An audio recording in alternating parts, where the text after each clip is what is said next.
लाल किले से प्रधानमंत्री मोदी का दावा, 2024 में भी सरकार बनाएगी बीजेपी।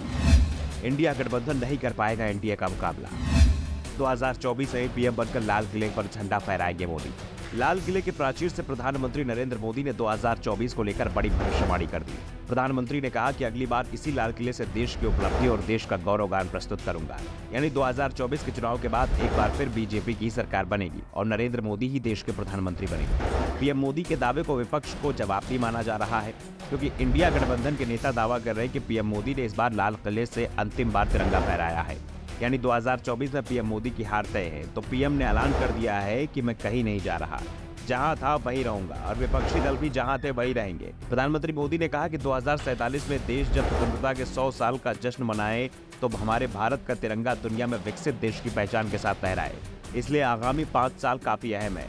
अगले 5 साल में भारत को दुनिया की तीसरी सबसे बड़ी आर्थिक शक्ति बनाना है और मैं ही इस लाल किले से अगले साल भी देश का गौरवगान प्रस्तुत करूंगा। प्रधानमंत्री ने जनता से सीधे संवाद करते हुए कह दिया कि अगले 5 साल देश के भविष्य के लिए काफी अहम है, इसलिए विपक्ष पर भरोसा न करें। मोदी की गारंटी का जिक्र कर उन्होंने लोगों को सब कुछ सही होने का भरोसा देने की कोशिश की।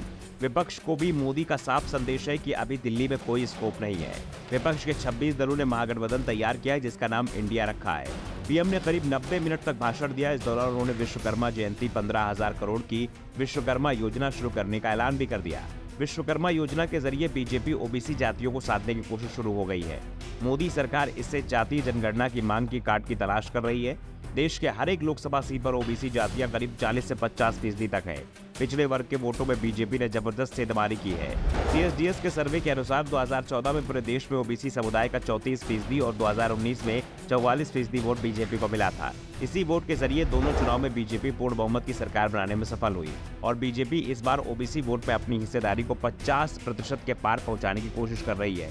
लोकसभा से पहले जिन राज्यों में विधानसभा का चुनाव है वहां भी ओबीसी जातियों का दबदबा है। एक अनुमान के मुताबिक मध्य प्रदेश में 48%, राजस्थान में 55% और छत्तीसगढ़ में 48% ओबीसी वोटर्स हैं। मध्य प्रदेश में बीजेपी तो राजस्थान और छत्तीसगढ़ में कांग्रेस की सरकार है और इन तीनों ही राज्यों में बीजेपी और कांग्रेस के बीच कांटे की टक्कर का अनुमान लगाया जा रहा है। साफ है, पीएम मोदी ने लाल किले से चुनाव का ऐलान भी कर दिया है और ये भी साफ कर दिया है कि इंडिया गठबंधन को सत्ता के लिए अभी और इंतजार करना पड़ेगा। वैसे पीएम मोदी आज लाल किले से तिरंगा फहराने के साथ ही पूर्व पीएम मनमोहन सिंह के साथ तीसरे स्थान पर पहुंच गए हैं, जिन्होंने सबसे ज्यादा 15 अगस्त पर लाल किले से झंडा फहराया है। सबसे ज्यादा देश के पहले पीएम पंडित जवाहरलाल नेहरू ने 17 बार लाल किले पर झंडा फहराया था। दूसरे नंबर पर 16 बार झंडा फहराकर इंदिरा गांधी का नाम है। तीसरे स्थान पर पूर्व पीएम मनमोहन सिंह के साथ अब नरेंद्र मोदी का नाम भी शामिल हो गया है। दोनों ने 10-10 बार लाल किले से झंडा फहरा चुके हैं। अगर बीजेपी 2024 का लोकसभा चुनाव भी जीत जाती है तो पीएम मोदी मनमोहन सिंह से आगे निकल जाएंगे, लेकिन ये भी साफ है कि वो तीसरे स्थान पर ही रहेंगे। दूसरे स्थान पर पहुंचने के लिए सिर्फ 2024 की जीत जरूरी नहीं है, बल्कि 2024 के बाद 2029 का लोकसभा चुनाव जीतना भी बीजेपी के लिए जरूरी होगा। तभी नरेंद्र मोदी इंदिरा गांधी से आगे निकल पाएंगे। Bureau report, the Navdarpan news.